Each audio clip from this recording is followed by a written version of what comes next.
Alasan Juventus pilih tak main cantik. 16 laga tak terkalahkan di Serie A sejauh ini. Catatan yang cukup apik bagi Juventus. Mereka pun kini duduk di posisi keempat klasemen dengan 59 poin. Juve yang tadinya terseok-seok secara perlahan bangkit dan memangkas selisih menjadi 7 poin dengan sang pemuncak AC Milan. Progres nyata dilakukan oleh Massimiliano Allegri sebagai seorang pelatih. Hanya saja itu belum membuat semua pihak senang. Allegri masih dihujani kritik terkait gaya bermain tim yang monoton dan juga pragmatis. Hal itu juga disadari oleh Allegri, tapi dia pun ogah mengubahnya, dikarenakan sedari awal memang sudah memiliki agenda sendiri untuk tetap bermain dengan cara tersebut. Terang-terangan Allegri mengatakan bahwa permainan Juve lebih berorientasi kepada hasil dan performa yang diusung sekarang, dikarenakan dia mau tim lebih hati-hati. Hal paling penting Anda harus menang. Tidak semua pertandingan sama antara satu dengan lainnya. Laga di September tidak seperti pada Maret. Ada tekanan lebih dan Anda harus kalem. Bola menjadi lebih kecil dan berat. Kami harus menyederhanakan taktik, lebih tampil serbaguna dan pragmatis. Tegasnya dikutip dari Football Italia.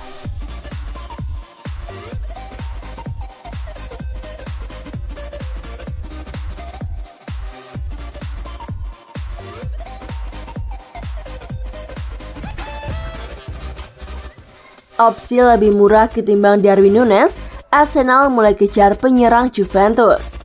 Arsenal dikabarkan mulai menyiapkan langkah transfer untuk mendatangkan Paulo Dybala dari Juventus lantaran menganggap ia sebagai opsi yang lebih murah ketimbang Darwin Núñez saat mereka berburu penyerang baru untuk musim depan. Kebutuhan striker baru bagi manajer Mikel Arteta semakin meningkat setelah ia membiarkan penyerang internasional Gabon Aubameyang untuk pindah ke Barca dengan status bebas transfer pada Januari 2022 lalu. Sementara itu, pelatih berkebangsaan Spanyol itu juga menghadapi kemungkinan kehilangan dua penyerang yang dimilikinya saat ini. Alexandre Lacazette dan Edi juga secara bebas transfer ketika kontrak kedua pemain tersebut akan berakhir pada 30 Juni 2022 mendatang, dengan keduanya sejauh ini belum menandatangani kontrak baru. Sejak saat itu, The Gunners telah dikaitkan dengan sejumlah target transfer potensial untuk didatangkan. Dan penyerang Benfica Darwin Núñez diklaim sebagai salah satu target transfer utama mereka, tetapi pihak London Utara dipaksa mundur oleh bandrol 1,3 triliun rupiah yang diminta oleh klub Portugal tersebut untuk penyerang Uruguay mereka. Kini laporan dari Tuttosport menyebutkan bahwa Arsenal akhirnya memutuskan untuk menghemat pengeluaran mereka dengan lebih memilih untuk bisa memboyong Paulo Dybala dari Juventus yang tersedia dengan bebas transfer di akhir musim ini. Memang Rasa Turin telah memutuskan untuk membiarkan pemain yang berusia 28 tahun tersebut untuk pergi di akhir kontraknya pada musim ini, setelah pihak klub menarik tawaran perpanjangan kontrak mereka dikarenakan menganggap bahwa bintang Argentina tersebut bukan lagi pusat dari proyek masa depan mereka.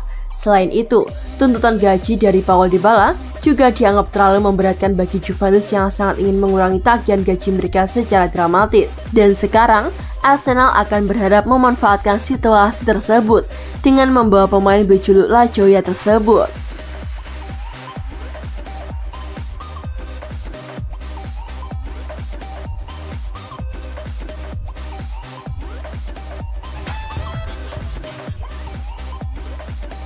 Juve vs Inter, menang atau mati.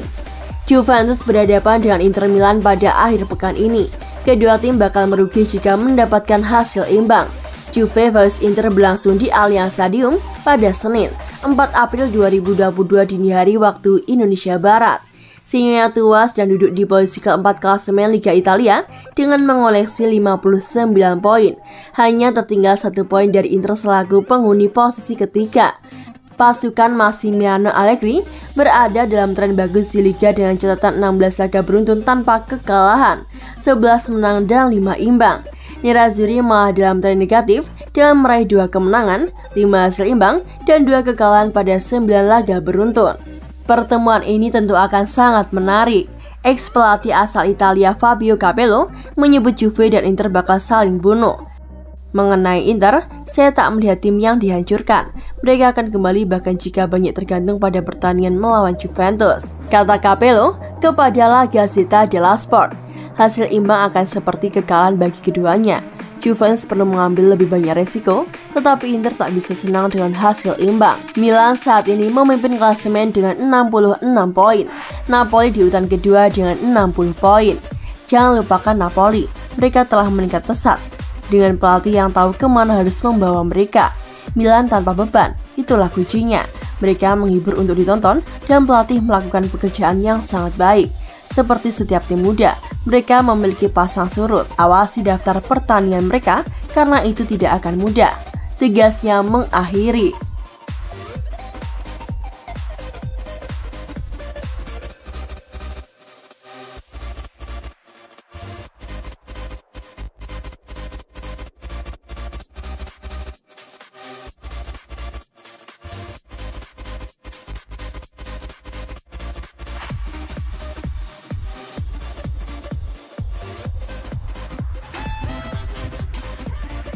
Marco Materazzi dan bahkan Paulo Dybala berseragam Inter Milan. Paulo Dybala sudah dilepas Juve pada akhir musim nanti. Marco Materazzi mendambakan pemain Argentina itu untuk mengenakan seragam nerazzurri pada musim depan. Kontrak Dybala habis pada Juni 2022. Juventus sudah menawarkan kontrak baru, tetapi tak ada kesepakatan soal gaji. Kedatangan Dusan Vlahovic dari Fiorentina juga membuat rencana masa depan Juve membangun lini depan turut berubah. Pemain Serbia itu menjadi pusat pembangunan tim. Dybala sudah dikaitkan dengan beberapa tim, Inter Milan, Barcelona, sampai Tottenham Hotspur yang dikaitkan dengan pemain yang berusia 28 tahun itu. Mantan bek Inter Marco Materazzi mengungkapkan hasil besar agar Inter bisa mendatangkan Paulo Dybala. Dia juga memahami keputusan Juve untuk melepas Dybala kaitannya dengan kondisi khas klub.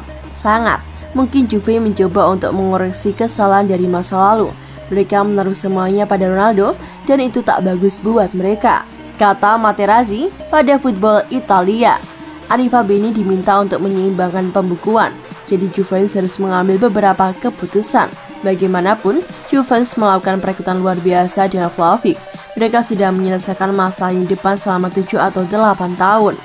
Dybala masih akan menjadi andalan Juve untuk menghadapi Inter Milan dalam lanjutan Liga Italia. The Old Lady akan menghadapi La Beneamata di Allianz Stadium pada Senin, 4 April 2022 dini hari waktu Indonesia Barat. Dybala masih menjadi pemain Juve paling subur pada musim ini. Dia sudah mencatatkan sebanyak 13 gol di semua ajang.